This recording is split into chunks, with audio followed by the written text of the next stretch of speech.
ਰੋ ਰੋ ਕੇ ਅੱਖਾਂ ਵਿੱਚ ਪੈ ਟੋਏ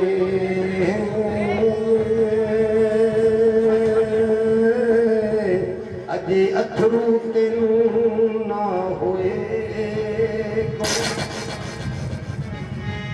ਰੋ ਰੋ ਕੇ ਅੱਖਾਂ ਵਿੱਚ ਪੈ ਟੋਏ ਅਜੇ ਅਥਰੂ ਤੈਨੂੰ ਨਾ ਹੋਏ ਕੋਈ ਮਜ਼ਾ ਤਾਂ ਆਉਂਦਾ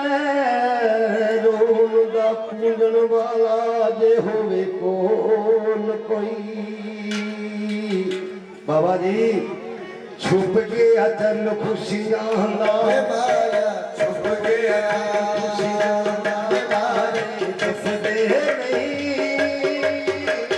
ਛੁਪ ਗਿਆ ਤਨ ਖੁਸ਼ੀਆਂ ਦਾ ਤਾਰੇ ਦਿਸਦੇ ਨਹੀਂ ਜਿਨ੍ਹਾਂ ਨਾਲ